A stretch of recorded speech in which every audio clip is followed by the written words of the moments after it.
Hello, everyone. Welcome to another series in unknown literature. This is already our sixth video on this topic, and I have brought a very interesting topic. Much like the serialized fiction, I am very excited to share this with you. Today, we're going to be looking at two literary formats that really democratized storytelling, that fueled the imagination of the working class, and laid the groundwork for modern popular fiction that allows us to read today. Um, Before the age of mass production and publishing that made novels affordable, how did ordinary people, especially those who couldn't afford expensive leather-bound books, engage with stories? Well, the answer lies in chapbooks and penny dreadfuls, the two forms of very cheap and widely available literature that entertained, educated, and sometimes scandalized readers across Europe. Though often dismissed as lowbrow entertainment, these really allowed fascinating writings in fairy tales, gothic horror, crime fiction, and serialized storytelling that has influenced everything from modern children's literature to horror films and TV series.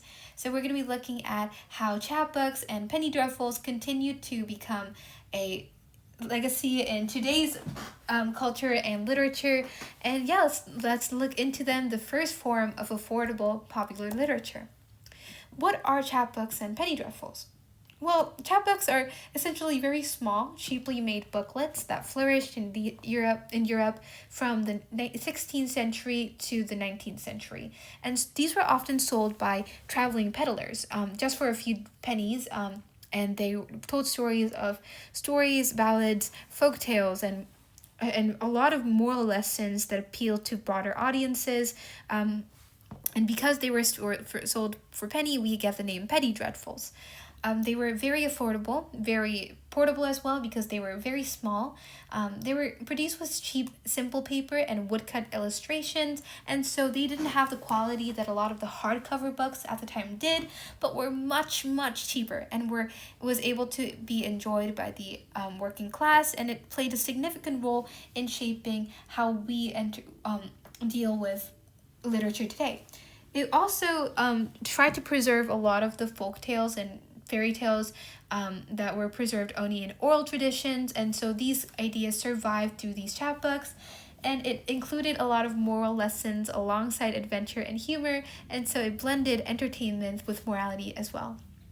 Chapbooks really became the first widely distributed form of popular literature, and it allowed people who couldn't afford bound books to learn about morality, to engage with storytelling, and it democratized literature for all people. One of the two examples that we're going to be looking at is the history of the Tom Thumb and the Spring of Pearls. Let's look into the history of Tom Thumb. It is a chapbook classic written in 17th century England, and it tells the whimsical tale of a boy that is no bit bigger than his father's finger. So you see the size of this boy compared to this cow, and it is the fantastical adventure that he goes through where he encounters giants, magical creatures, and royal courts.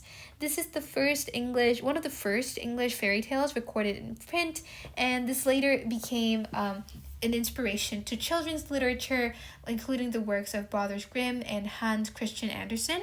It also showcased the chapbook's ability to preserve folklore and myths and provide morality as well as children's as that preserved that talked about perseverance, wit, and cleverness to students and gave a moral lesson.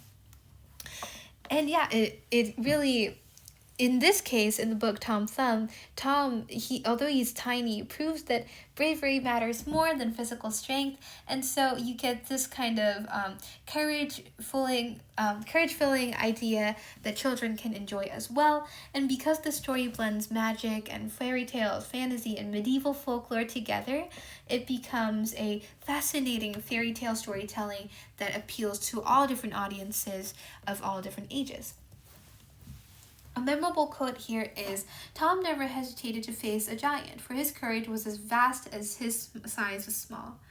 This reflects how chapbooks used humor but also inspiration in order to tell a simple yet powerful story about optimism and courage. Like, you can be small, but you can face giants, and you can be a great person regardless of how you look like. This appealed to people of all ages at the time and even today, and it shaped children's literature for generations to come. And chapbooks really was interesting because they also gave way to more dramatic and even more sensational forms of storytelling, the penny dreadful. So the key difference between penny dreadfuls and chapbooks, although very very similar, was that chapbooks were mostly of folk tales or moral stories, while penny dreadfuls were cheaper serialized thrillers of Victorian England. And it's basically like the Netflix series of the 19th century. It was sold a penny for installment. It focused on gothic horror, crime and adventure, like we looked at in serialized fiction, and it appealed to adults in working classes that wanted more excitement and entertainment in their lives.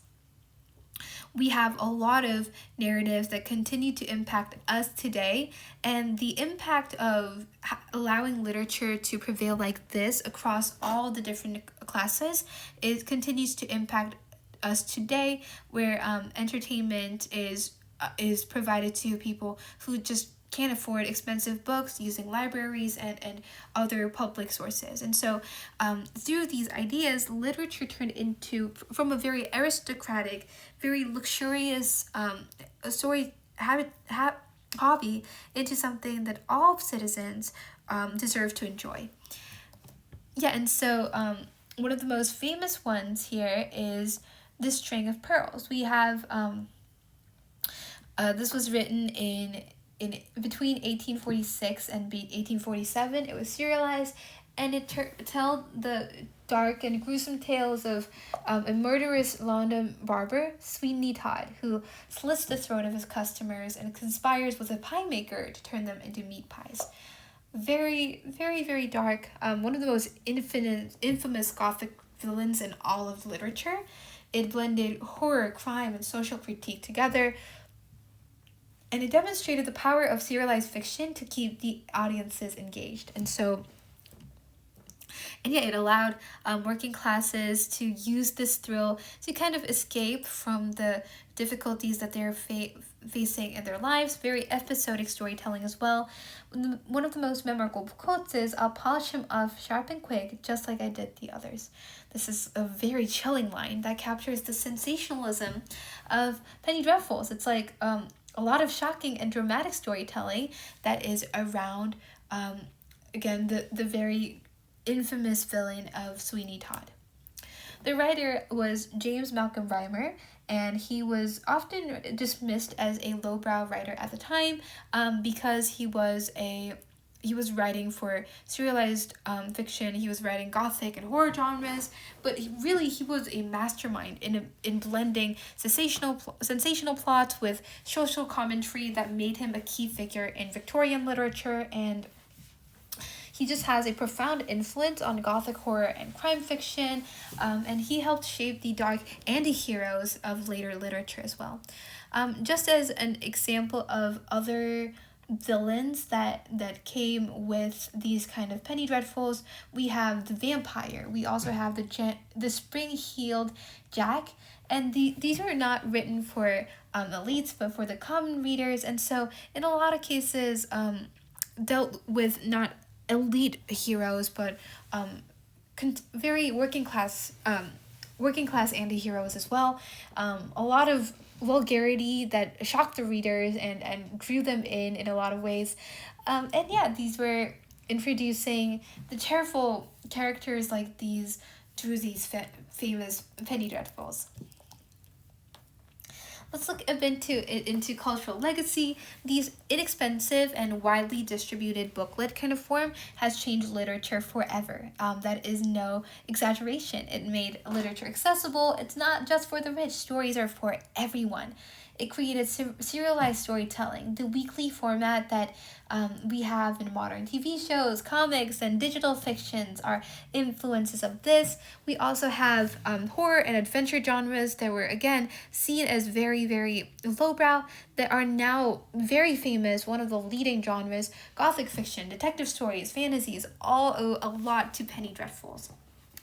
And yeah, many popular characters and themes from chapbooks and penny dreadfuls continue to influence modern books and movies and TV shows today. And so, yes, so in terms of modern adaptations, we have horror and gothic TV shows like The Penny Dreadful, broadcasted between 2014 to 2016, that reimagined classical Victorian horror characters into new TV shows. We have the American Horror Stories that also provide kind of sensational storytelling. We have gothic novels like Batman or The Walking Dead that use serialized forms of comics.